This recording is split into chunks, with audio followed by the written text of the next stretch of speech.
As he sat in a newly renovated Gallier Hall, Mayor Landrieu talked legacy. Between my father, my sister, who was a legislator, the state treasurer in the United States Senate, my sister Madeline, who was a judge, and then my work, we have collectively served the people of Louisiana for 100 years. Landrieu leaves the New Orleans mayor's office after 8 years and has recently raised his national profile. Would you be opposed to your being considered as a Democratic contender for president? First of all, I don't intend to run for president.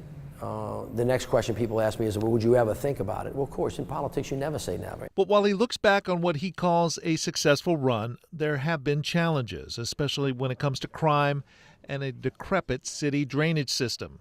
Do you wish you had been more focused on it prior to August 5th? I was focused on it. For the last 8 years, we have been rebuilding the Sewage and Water Board. You can go out there now. We generated $2.3 billion in new money. In spite of that money, Landrieu says sewage and water system repairs will be a top priority.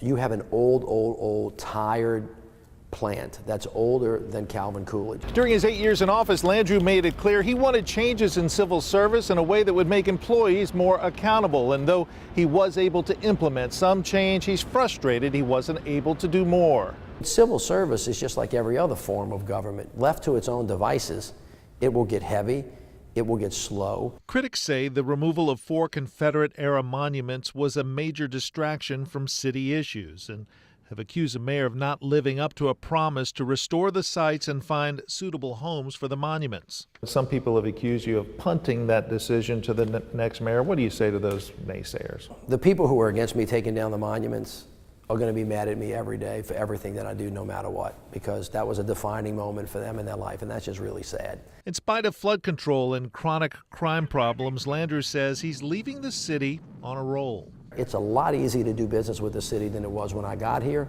but it's not exactly where you would want it to be if you want to be leading the country as a 21st century incubator. And he says Mayor-elect LaToya Cantrell will face many challenges, often unforeseen. Every mayor will face things that they don't expect. Every mayor that I can remember, from my father through Dutch, through Mark, through Sidney, has had some very unexpected, tragic things happen, and of course Katrina being one of the biggest of all.